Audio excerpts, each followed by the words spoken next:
Hey, so this video is gonna show you how I managed to wear outfits like these, or femme bikinis in a swimming pool, or even a thong during a shoot. If any of you have been following my transition online, which honestly there's barely anyone, I haven't really had any medical surgery or any gender affirming surgeries. I've had gender affirming procedures like a laser hair removal, and I am on hormone replacement therapy, which is it's been 1 year and a few months. But other than that, I haven't had any surgeries or gender affirming procedures.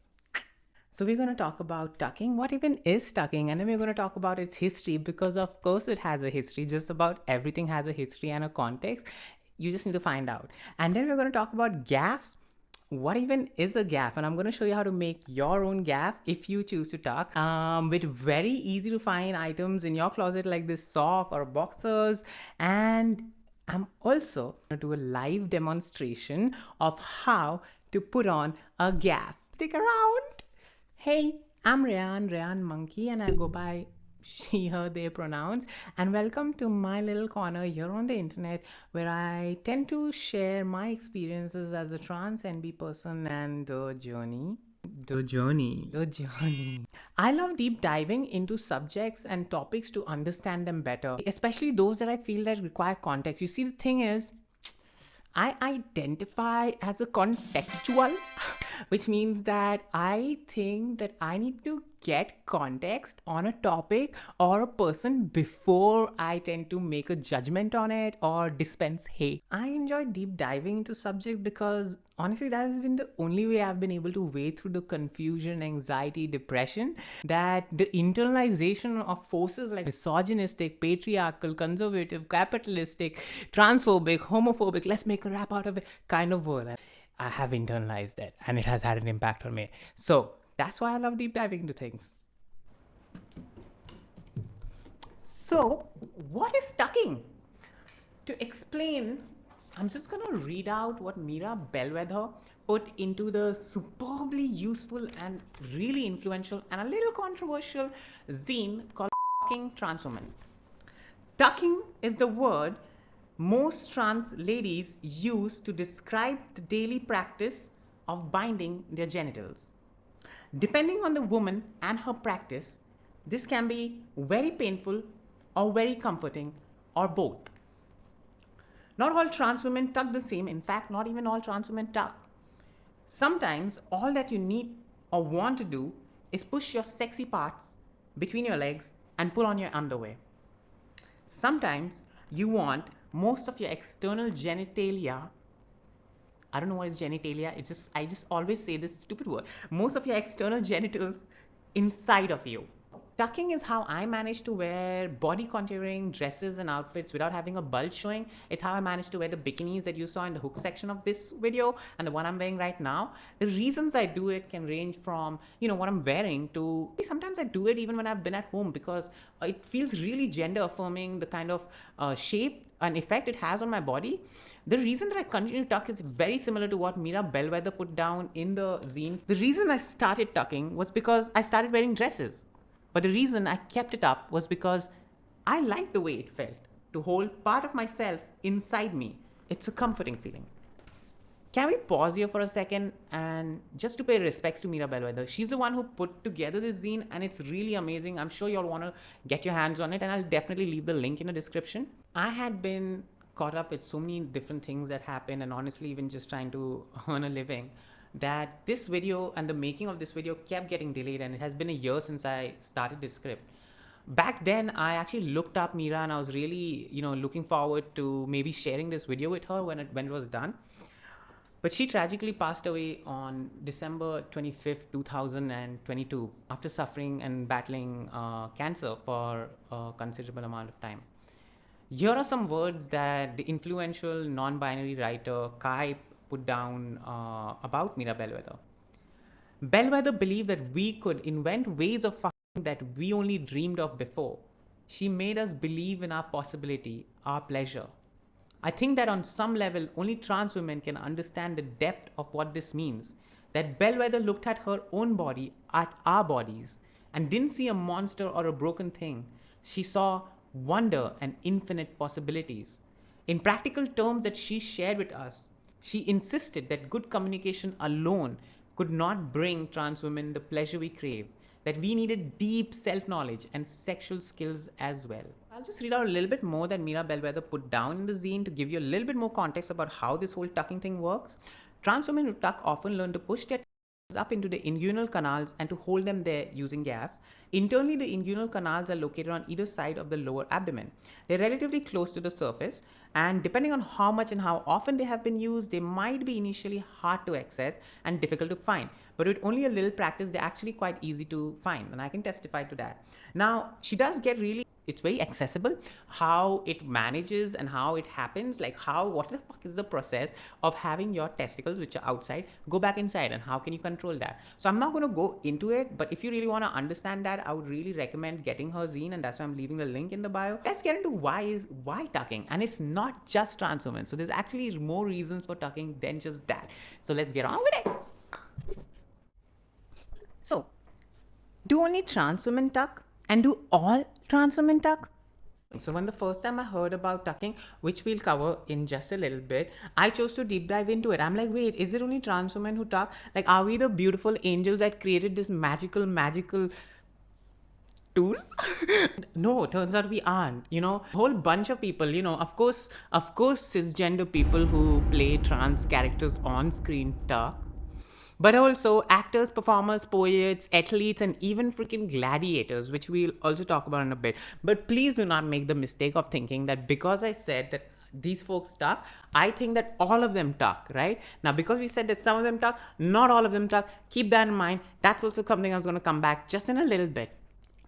So this has always been like an issue for me, the tendency to stereotype folks. And I think it comes from, living in the binary world. And I don't just mean binary in terms of gender.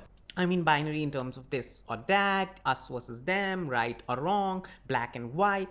And I think like it leaves people susceptible to look at things through that stereotypical lens. And I did the same with trans women. Like when I first heard about tucking, I thought every trans woman out there tucks. That's what all trans women do, and I'm gonna learn it too. Turns out, like in my own lived experience in Mumbai, in my urban genderqueer bubble, I am the only person I know who tucks beyond performing on stage. I know some drag queens and others who tuck or bind on, at least tucking, leave binding out of it, but tucking on stage. But I'm the only one who does it beyond the stage, and I still don't do it daily. I mean, I do it quite frequently and definitely in a week a few times, but even then too, I don't do it daily. Tucking is not a prerequisite of being trans. Not all trans people tuck, and not all trans people choose or want to or will tuck. It's kind of similar but different, but similar to how we engage with gender affirming surgeries and procedures, right? Like not all trans women will choose to have or want to have or need to have gender affirming procedures or surgeries, and it's the same with tucking. It is not a prerequisite for being trans and doesn't apply for all trans folks. There are a number of reasons why trans women may tuck. It could be a sense of their selves, could be how they express gender, and for some of us who do experience gender dysphoria, it could alleviate the symptoms, right? Like not for all, again, let me reinstate it, not for all, but for me, definitely does that. Tucking does elevate my gender dysphoria. Both binding and tucking are choices. I really want to reinstate that. And what is binding? So let's just get into that really quickly, sidestep. This is me wearing binder inside. You can see it flatten my chest. So a binder gives me a confidence to do says passing like metro, malls, airport, etc. So that's all I'm going to talk about binding, because it's not my experience and therefore I don't think it'll be appropriate for me to deep dive into binding. Also, there's a whole lot of resources out there from amazing sources from where it'll be really appropriate and really helpful. So go and check out binding if that's what you need to learn about, right?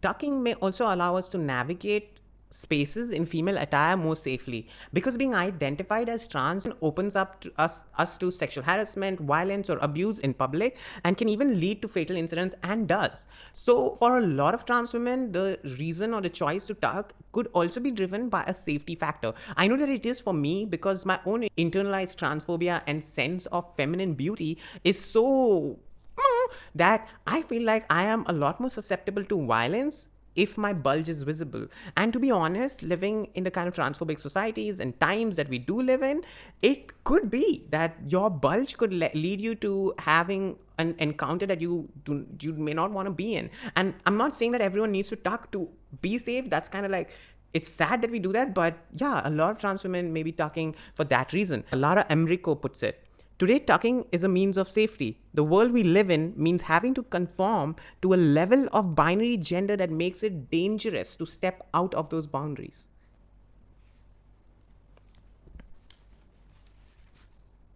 Tucking could also be dependent entirely on one's fashion choices. For example, in the Indian subcontinent, one of the reasons why I feel tucking isn't such a big deal is because you just don't need to. When you're talking about lehengas, ghagras, and really fluffy skirts and things like that, you don't really need to tuck. And that's probably one of the reasons why a lot of people don't. So, like, I actually don't tuck daily, like I said earlier. So, I actually switch between it depending on what I'm wearing. I love wearing bodycon dresses, and those are the days I tuck. And then I have some skirts that are really fluffy and they like, when I swirl, they like completely flare up, and those don't require any tuck. So then I don't. That I tuck because I like how it makes me feel. Now that isn't sexual, although people love to hypersexualize trans people and everything around them. So keeping in trend with my life and my tendency to overshare in the one place you probably shouldn't. Do it. Don't do it, Rayyan. Don't do it. I'm going to tell you all about how I experience gender dysphoria, how that presents to me. I'm just going to take a sip of my tea. Ever since I could remember, ever since I can remember, I have always had to adjust, readjust, scratch my area. Yeah, you know, picture like the creepy dude who's like always having to adjust himself in the meeting, that's me everywhere. It didn't matter where it was, okay? It did not. So much growing myself. But it didn't matter where I was. It didn't matter if I was at the mosque praying, or I was in a meeting room, or I was in a parent teachers meeting, you know, pitch meeting with like MBA voila suit clad, you know, executives, and still having had to adjust. Didn't matter if I was on a date or in a movie. It didn't matter if I was on the bus or the train. That is what it was. It wasn't pain. It was the awareness of it, I think. It was the awareness. I had to adjust to a point where I just wasn't aware of it. And then I would be okay. So that's how I experience gender dysphoria. But gender dysphoria is really a spectrum because, folks, everything is a spectrum. So in the phrase gender dysphoria, dysphoria means a state of worry and general unhappiness or unease with one's gender. Now, gender dysphoria also refers to a medical condition that I have a certificate for, because this is a prerequisite to get hormone replacement therapy legally in India. The issue with it is that the medical point of view often puts undue pressure on getting hormone replacement therapy and or affirmation procedures or surgeries.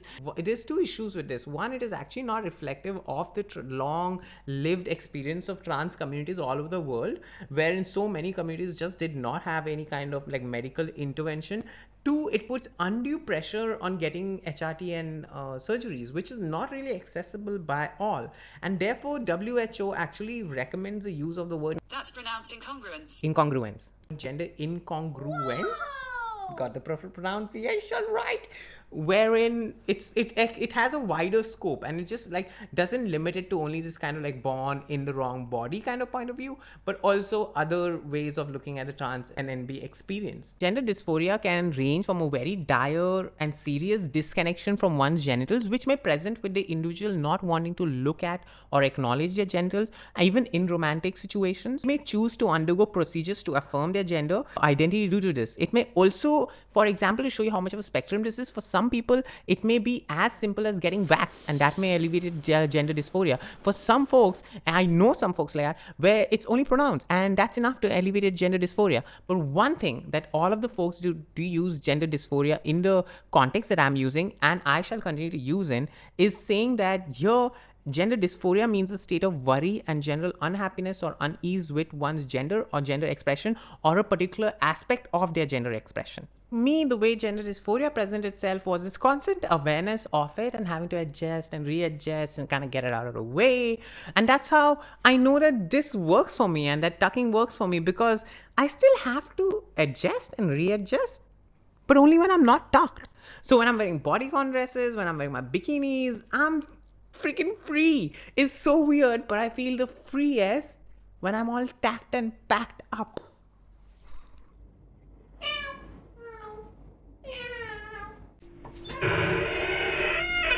I've always been drawn by stories. I think the escapism they offered me is what attracted me to them. But I always read a lot, and when I didn't get my hands on fiction, I turned to history and history books of my year that I was in school or my siblings, and just go into them and try and make sense of it. And I think some of it is kind of trying to find a pattern between what had been and what is, and trying to see if that made any sense, kind of develop. So when I came across Tucking, obviously I had to look up its history. I think that's one of the best ways to get context is look up something's history. And of course Tucking has a history, folks, because everything has a history. You just need to care enough to look it up. So when I first looked it up, some of the keywords I was using led me to find that it seems to have developed for the first time, or find mentions of it in the first time, in Western rag culture, going back about 100 years or 70 years, which didn't make complete sense to me. But I mean, it did make some sense, maybe because of the language, but it didn't make sense to me that that was something that never been there before, because it's so simple a technique. I looked up male persons needing to hide their genitals for any job or any other reasons, and you know where this is going, folks. I found stuff.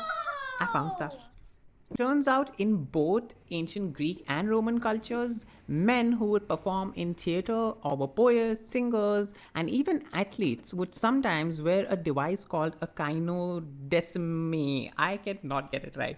It's a type of band or string that would wrap around the penis and pull it back between the legs in order to create a more androgynous appearance, and sometimes it was pulled up to the tummy and then tied there. In Greek and Roman medical practice, the uncontrolled dispersing of semen was considered to weaken men, so no masturbation, and it was particularly thought to affect the voice of affect the voice and make it more masculine. So in ancient Rome, this form of non-surgical infibulation might have been used by singers and poets to try and keep like a more softer femme voice. I tried and looked for mentions of tucking or anything like that in Eastern cultures and even in the Indian subcontinent. But like I said earlier, because of the kind of fashion we had, I didn't seem to find too much of this. And doctors of all ages knew that an AMAB body, that is assigned male at birth person's body, releases its testicles during puberty from the inguinal canals. Yeah, a lot of AMABs are really surprised when I say this around them or they hear about it.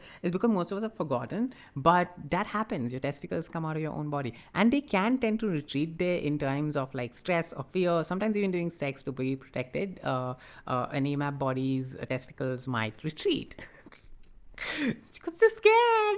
Ballet dancers throughout the ages have used something called a dance belt. And the main reason for this is aesthetics, because like in a lot of cultures, the bulge is considered unaesthetic. It's not a good look. Tuck it away, put it away. The other reason is actually the health. So, essentialists like to believe that our bodies have evolved to perfection, especially the male body, right? Like it's like the best. But that isn't really so, There are some quirks of evolution that are simply inexplicable. For example, pregnancy. Why is it such a pain? And why is it so dangerous, potentially dangerous? And the testicles, why are they so dangerously exposed?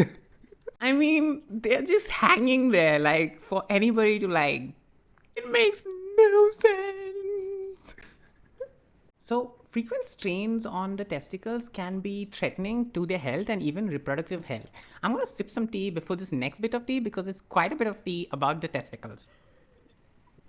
Super white boy Markham Heed wrote for menshealth.com. Of course, they care about testicular health. I mean, it's men's health. Varicocele.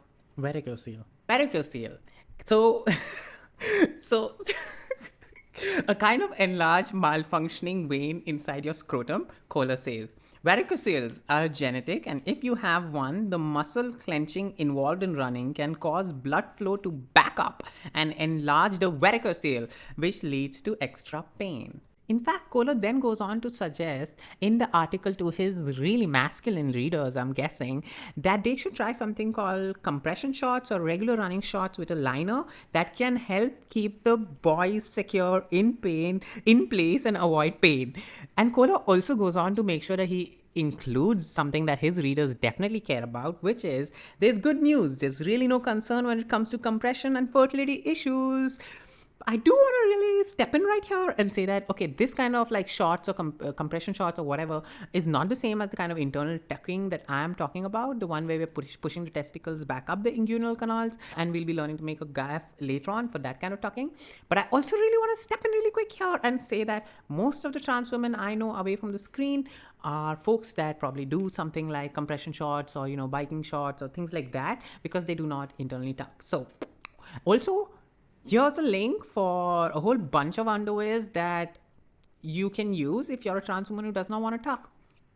So, but this time in my research into the history of tucking, I realized that some of the reasons why these folks were tucking, for example, in the case of the ballet or even in the case of the gladiators, was more like an aesthetic sense. Apparently, while mankind has loved to create phallic symbols that we weave into our society at all times. At the same time, they seem to also, because we can also be very prudish. We also do not like the penis. The hypocrisies of humanity.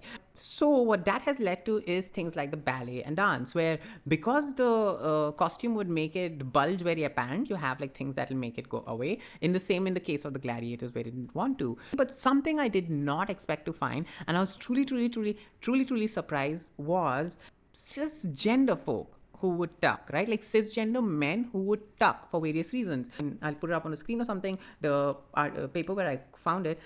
It says this could be for reasons ranging from dysmorphophobia with regards to their bulge, embarrassment due to erections at work, and even to desexualize themselves out of a sense of prudishness, or alternatively, phallophobia.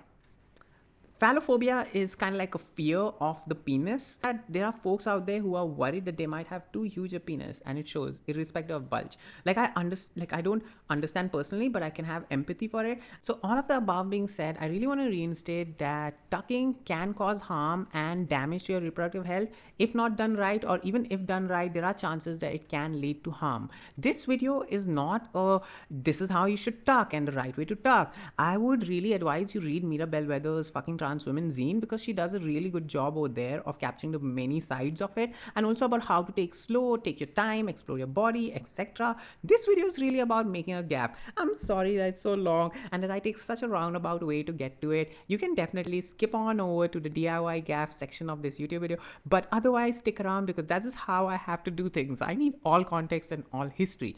But tucking can be harmful. The entire purpose that our testicles, I know we were on evolution some time ago, and we can still continue on evolution after I've said this, but the reason our testicles are out is because our testicles need to be some temperatures lower than the general body temperature for maintaining best. It's like somewhat like a fridge. I don't know, I'm just reading the fridge part into it, but what's fact is that the testicles do manage to keep the temperature a little lower. Now, why did evolution decide that it needed to keep the testicles outside so that the temperature could be lower and have it at risk? That's beyond me, but that's what it is. Sometimes stuck from 11 o'clock to 11 o'clock. Of course, it just breaks in between. I go to the washroom, etc., but that's quite long, so it is definitely going to affect your reproductive health in the long run. But I think also everything has to be taken into context, and when you're talking about trans women, especially trans women like me who are on HRT, that's anyways going to do that, right? Like I'm on a testosterone blocker, which actively is blocking the production of my testosterone, but also in the long run, because of that, leads to the decreasing of size, and even in the short and long run really affects reproductive health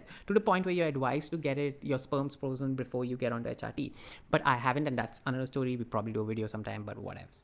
But the point is that there is some real risk involved in it, so I just want to take some time and reinstate that. I also want to just read this part. Serena Deniari wrote for Playboy about experiencing searing pain and being unable to walk. She cites a doctor about how tucking may lead to hernias, urinary trauma, or even infections. So folks, please take this seriously.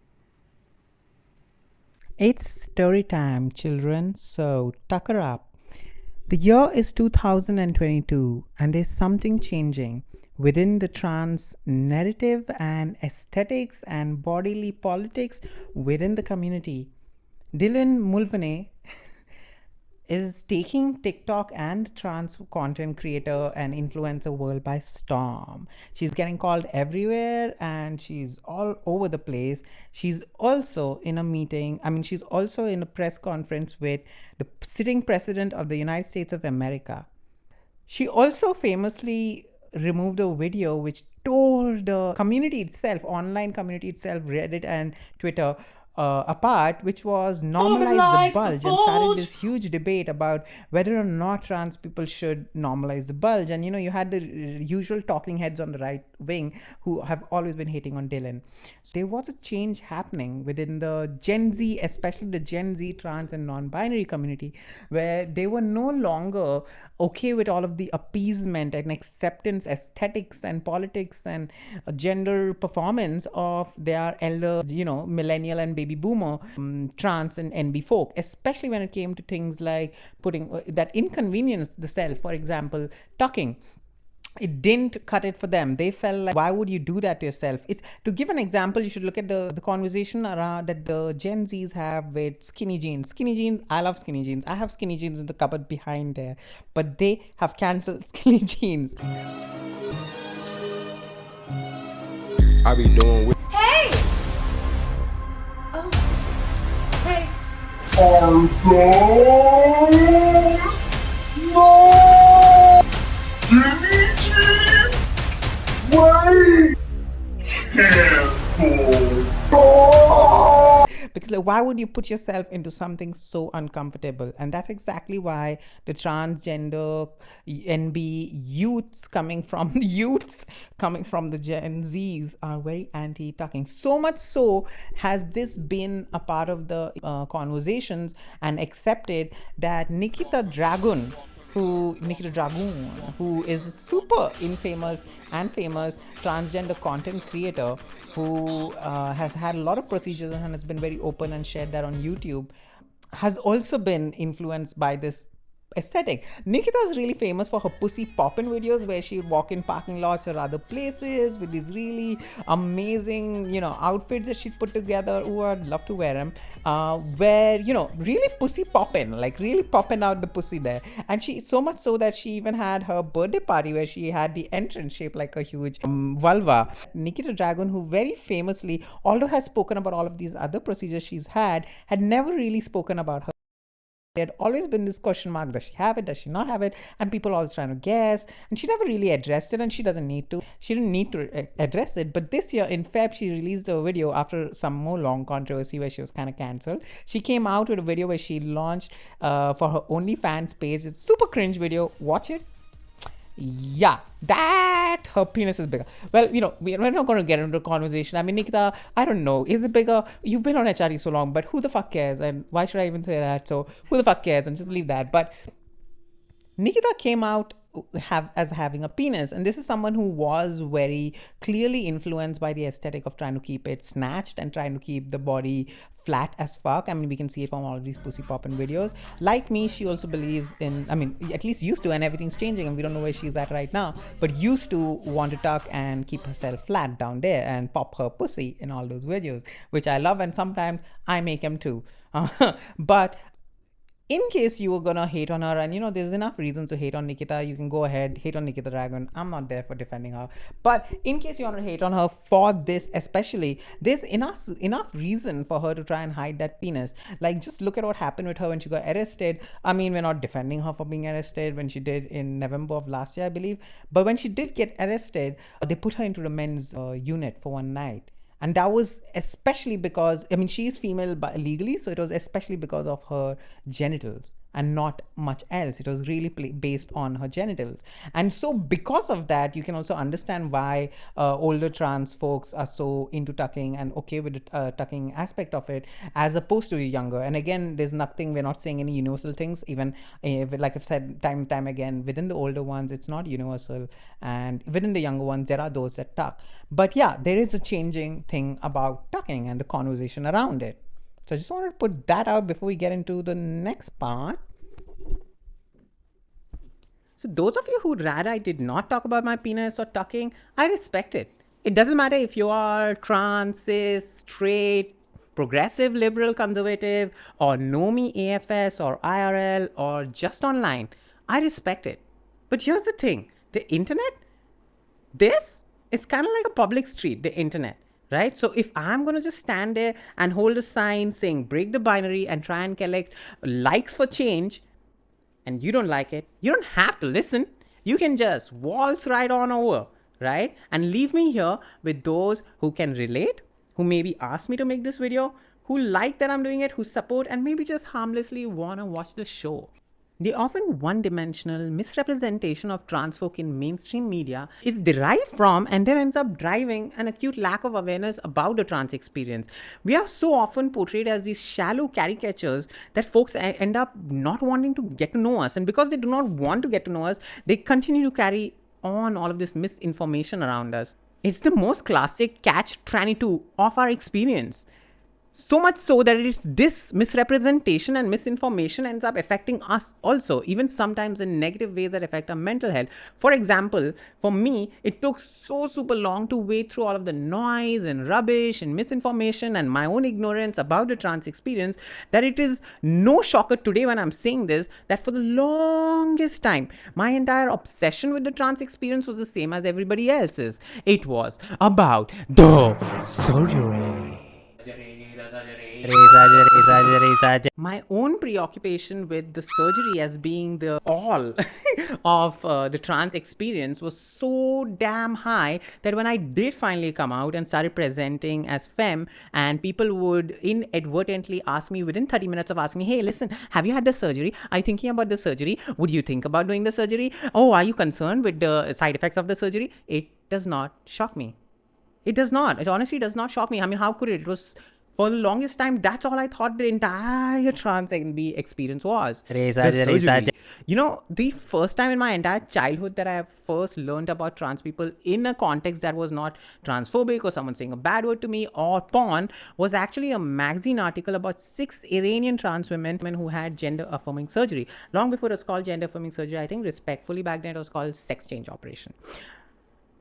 I think that one of the contributing factors is a lot of very many factors leading to the fact that I transitioned so late. But I think one of the factors that did contribute to it was this, because even before I repressed this memory, which I would after having read that article, I internalized that to be a respectable trans woman, an acceptable one that could be published in a magazine in Dubai, you had to have gender affirming surgery. And in the world that we live in, where there's so much stigma around surgery, there's so much like misrepresentation, misinformation, and also there is of course side effects, but also this kind of stigma where it's like chemical castration and these kind of things are used. That had a huge effect on me. I think that was one of the contributing factors to why it took so long to accept my transgender identity. At that age, the only other place that I had seen trans women's bodies without any vaginoplasty was in porn. The things I internalized there was that we were referred to as chicks with dicks, she-males, and trannies. It wasn't like they were treated too well. I mean, to begin with, cisgender women are not treated with the utmost respect, and trans folks were treated with even less. And that's what I was internalizing. So it really did affect how I saw and understood what it meant to be an acceptable trans person. So by the time I got to 30 and I learned about tucking, it really changed everything for me. At the specific time when I first learned about tucking, I wasn't yet sure how I identified, how I wanted to identify, what pronouns I want to use. Like I said, I had suppressed that memory for way too long. So it's going to take some time. And tucking really allowed me a lot of independence and freedom there. Right? It made it a lot less intimidating. It also was less permanent, so I could explore how I felt if I could just like wear femme clothes or tight clothes, bodycons. What did that make me feel? Because fashion-wise, that's what I like wearing, bodycons. Okay, so I'm not saying that every trans woman needs to wear that. Skip it. But something else that it really did well for me at that time was the ability to wear bikinis. That had been like a long time thing that I've wanted to wear bikinis, and like very consciously, and that was the thing that it really did. And that's why this entire video is in bikinis, obviously. I really do want to mention that I am not anti-surgery or any kind of gender affirming procedure or vaginoplasty. I'm very pro-choice in all shapes and forms, everywhere, for everybody and all genders. It's good. at this point of time, at the time of this recording, I don't even know if I will have vaginoplasty or not, right? The thing is that when I decided to do HRT, I read and got some good advice, and it's the most common advice you find. You know, people are out there saying that they're just trying to like chop off everyone and chemically castrate and medically castrate and blah blah blah, but it isn't so. Most doctors will advise you to take your time and to think about it and process it, especially even as an adult, but especially if you're a child, you have to wait for a certain age, depending on which country you're. We don't need to get into that. But here's the thing. I told myself that I have 3 years, which is like my puberty, my hormone replacement therapy puberty, and I'm just going to take that time out to think whether and see how I feel. I have my tucking that works for me for now. Let's see how it goes, you know. And at the end, if I do decide, if I do not decide, it'll all depend on a whole lot of factors, and maybe we can make a dedicated video about all the factors that I think about when I think about gender affirming procedures, and also just money, because right now what I have in the bank ain't cutting it. Personally hold all trans NB experiences as valid. I don't know, maybe it's just my obsession with history that I told you all about, but there's just so much variety and so many communities that have lived such different ways that I cannot box them in, right? I don't think there's any one solution fits all type situation for the trans experience, because there isn't. I think the reason I'm making this video is, like I was telling the story about Dylan and Nikita Dragun, I think like it's changing times, it's changing aesthetics, and there's more acceptability around the bulge. And I think that's maybe why I'm like, okay, let me just make this video in my underwear tuck. I mean, in my bikini and underwear tucked, right? Let's also say right here that tucking is still staying within those grounds of acceptability politics, not like, you know, the normalize the bulge. And that is the other reason that I am freaking making this video, is because times have changed, and I think the younger youths from the queer community have made it so easier to talk about these things that, yeah, maybe it's like, maybe they made it okay to talk about it, and that's why I'm okay to talk about it. The other reason was simply because of just how powerful the knowledge and the ability to tuck was for me. Just to reinstate that this is not me saying everybody who is M to F should tuck. None of my friends do. I'm the only one who around here in my circle and my community and my social circles tucks. So the first time I ever heard about tucking kind of would be during 2020, the first coronavirus lockdown. Netflix released a documentary Disclosure during Pride that year. The ways in which trans people have been represented have suggested that we're mentally ill, that we don't exist. And yet here we are, and we've always been here. And this is a documentary that is pretty amazing. It does a tremendous job of like kind of documenting the kind of trans and NB and genderqueer representation in mainstream Western TV and film, and the impact that has on society and the lived experiences of trans folks themselves. It's a very significant documentary for me and my transgender journey, because it was actually during that viewing, the first time I viewed that documentary, that I was able to unrepress that memory we spoke about a little bit earlier, the 6 Iranian trans women, and learning about their, you know, gender affirming procedures through a magazine article. That's probably why I'll even probably do it like a review of Disclosure in one of my upcoming videos, and try and make a case of why we should do something like that here in India as well. In Disclosure, there's this scene where they actually show Ace Ventura: Pet Detective, and that's a very popular Jim Carrey movie coming out in the 90s, and there's this scene in it where it's like towards the end of the movie, and there's this whole like reveal scene with a trans woman, and basically it's like, you know, she's betrayed everyone, and it's like really transphobic of a scene, and which probably led to me internalizing some more transphobia, because I remember binge watching this movie and really enjoying it growing up in the 90s. We would rent it on VHS. So yeah, like a year later on, when I did first start to express in femme and wear feminine clothes or femme clothes, I went back to the documentary because I remember that scene, and I like went and started looking up. I dove into this kind of rabbit hole about tucking, and like I told you, like, yeah, like y'all know, like it's like really deep diving. So I like really deep dove into that. Do you say dove? I don't know. And now I'm like Alice in Tucked Wonderland. So when I first started expressing femme, I encountered an issue which I actually kind of already knew for a while by then. See, the thing is, I developed this habit, like trans folks do, of picking up things from like the women's femme sections of the stores, and I encountered the problem of the bulge. Like I legit bought these pair of red skinny denims almost a decade ago and did not think about the problem of the bulge, and that is how we have this amazing video from 2015. Shall we begin?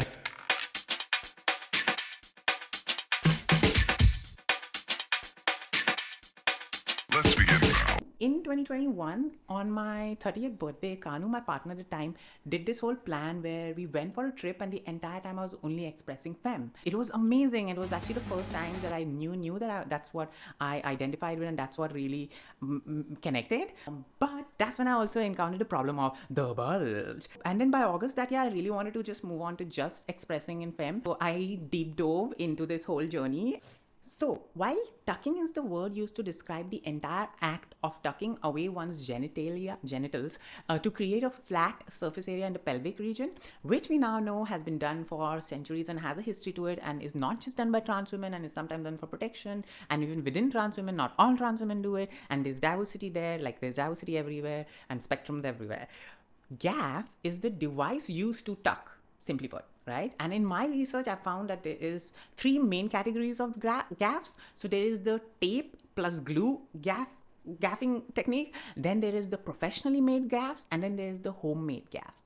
So I did attempt some variations of the tape without the glue tucking, but one, I was too afraid to use the tape that drag performers use, which is duct tape. And with the whole glue and adhesive situation, it kind of scared me because I often tuck, and even back then I was intending to tuck for long, so I often have to tuck, or I choose to tuck often for like the entire day. So like I'm talking like 12 hours, 16 hours. Yeah, the whole glue adhesive seems like kind of like frightening, to be honest. And I also have a little apprehension of having everything so tightly packed and so kind of like permanently with the tape and adhesive, because what if I have to itch, or what if I have to like adjust, or God forbid, what if one of our little friends comes loose? With tape and glue, I would imagine it'd be quite a stressful situation. With the tuck that I do, DIY gaff tuck, I can just like lift my dress and adjust it. Sometimes I've been in bars and concerts and just got my friends come around and like quickly done it. And if you're not wearing a dress, you can just always slip your hand like that and tuck, and just pull your tuck like that, and it becomes tighter again for the most part. One big difference, okay? So for one, the duct tape plus adhesive tuck is the tuck that most drag performers use for realness. The reason they do it is because of the superb flatness that it is able to achieve, which DIY gaffs and even other gaffs usually are not able to get that flat. Really want to say that, yeah, again, a lot of trans women do use the tape tuck, like the ones I mentioned as example, models, performers, and so I'm not like dissing it or disregarding it. It's just something that didn't work for me. Variability. Honestly speaking, the moment that one of these professionally made gaffs is made available to me in India for an affordable rate, I will definitely go for that, right? But actually, as it stands right now, here locally, it's really difficult to get gaffs. When you look around online, it almost seems like they are not supposed to market that way, because it just doesn't seem, you can't find it very easily. There are a few independent players, but it's really difficult. Then, in my quest to find out how to make my own gaff, where do you think I went but here on the internet? And I found this wonderful video on YouTube. How to tuck? Which then led to all of this. So, if you are someone who is just about to start tucking after watching this video, oh my god, you are in for such a wild ride. Like, it can get quite crazy. Like, I'll tell you an example. Just very recently, I was at a luxury hotel somewhere in India for a shoot. And when we do these shoots, I'm actually there for like 5-6 days. I'm tucked most of the time. Like, I'm saying morning to night, like almost all the time I'm tucked, right? 2 gaffs, like the 2 of the two pairs, like I only have 2 of the DIY gaffs that we're just about to make, and I'm going to show you. So yes, of course, I do send it into the hotel laundry to get washed. And they call me back on the recent trip. Good afternoon, ma'am. Good afternoon. This is Roy speaking to you from the laundry room.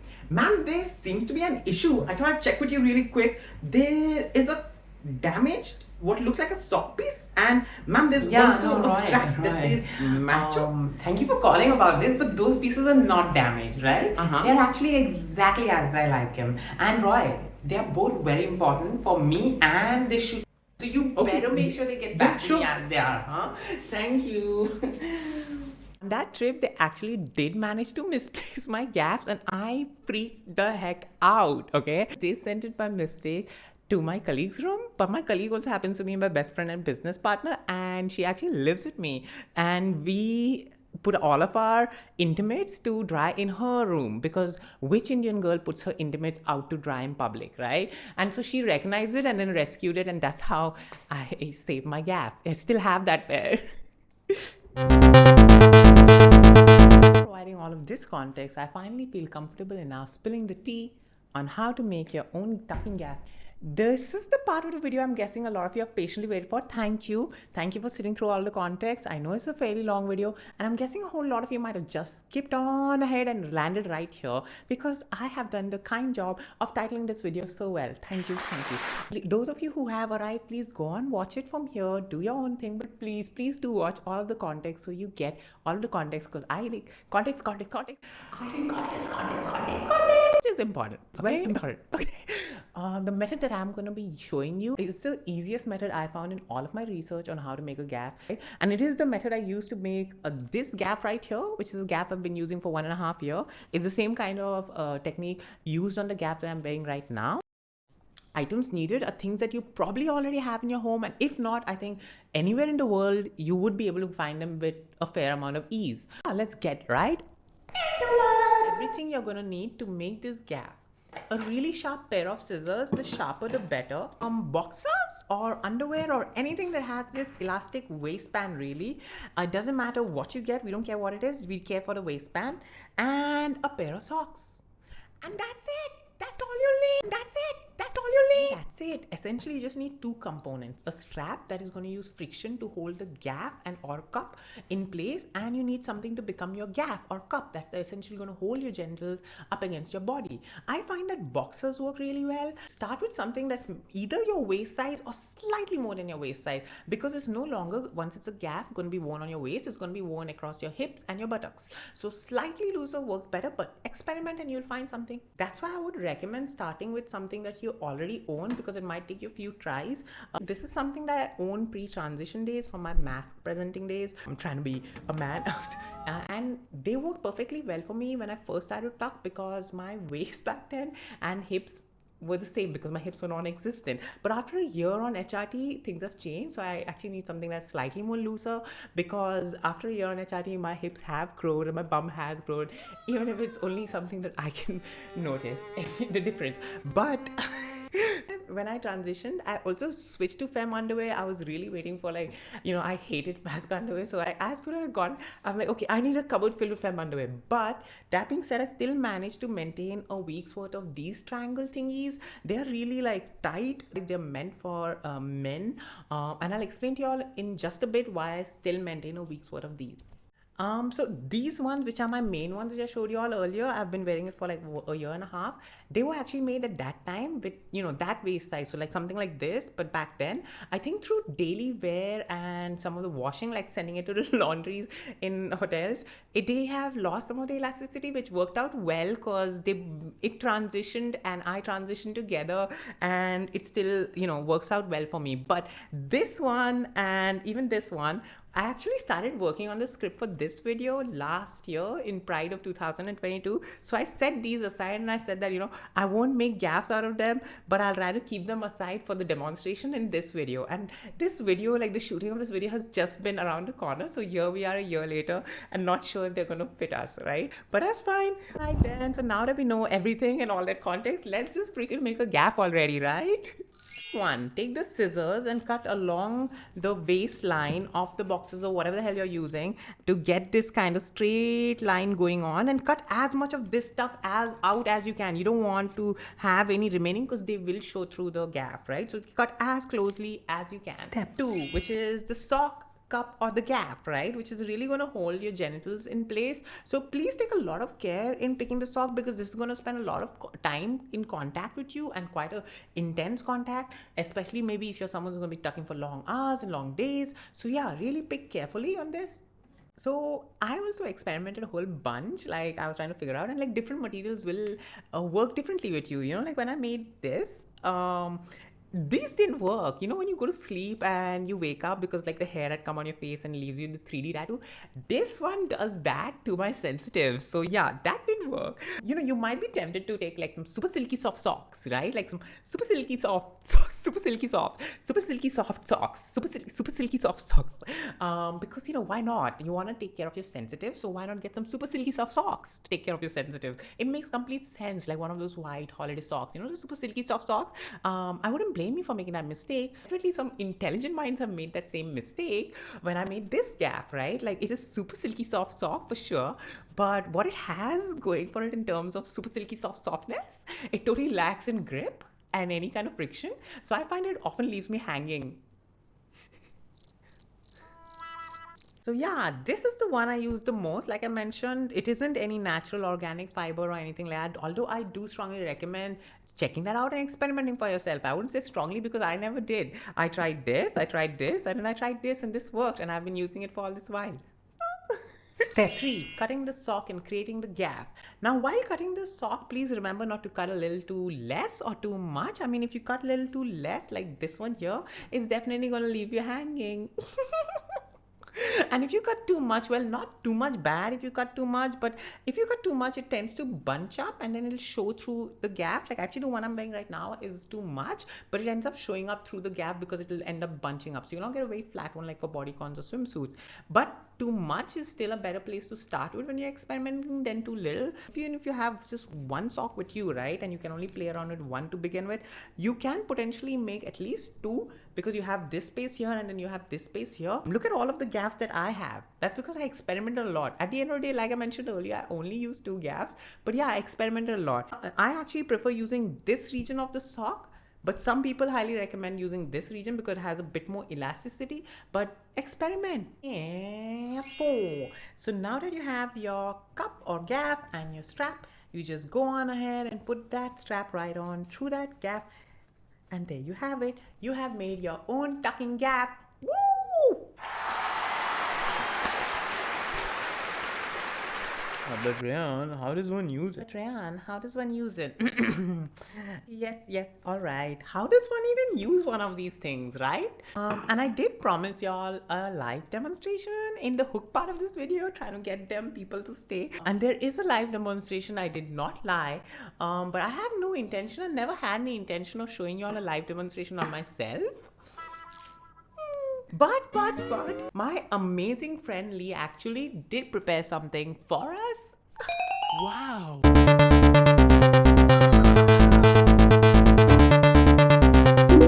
They made this themselves with their hand for the live demonstration. For this part, I'm going to repeat what the late Meera Bellwether, may you rest in peace, mother, said. Basically, you are shoving the testicles and scrotum back up inside the body. It sounds painful, and at first it is, like so many wonderful things are. And this part of the body was designed to stretch. Beyond that, it gets a little too technical, so I'm not going to go into that deeply right now, but I'll leave the link in the description to Meera Bellwether's fucking Transwomen zine, and that has a lot of information there. Now that you know how to tuck and you have a gaff, it's a matter of tucking yourself and then maintaining the tuck long enough to get that gaff up there so that the gaff can do the job for you. At first, it might be tricky, I'm not going to lie. You might have to like squirm, you might have to like sit down, you might have to like switch hands, and it'll be a little tricky because you'll often find that the tuck comes undone before you can get the gaff, but eventually you'll get there. Like it is like nothing. It'll be like second nature to you. And honestly, I have tucked in public, I've untucked in public. Sometimes I'm making out somewhere and things happen, whatever, but like it gets second nature, honestly. The reason that I maintain these is because they're quite thick and sturdy. They kind of act like a security and hold my entire gaff in place. Because remember, these are DIY and you just made it yourself, so they do slip around and there's no tape or adhesive involved.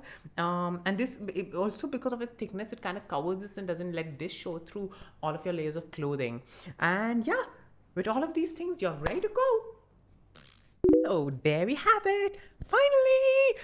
Do comment if you enjoyed this video. If you have any doubts or any feedback, you can comment, or you can even reach out to me on Instagram, Rayyan Monkey. I'm definitely going to leave all of the resources that went into the script and the making of this video within the description, so you can always reach for it there. If you enjoyed this video, please do subscribe to my channel, hit the bell icon, and I have more shit coming up. So yeah, look forward to that. Thank you. Wow, fuck, we done. We did this. Oh my god. It's a wrap.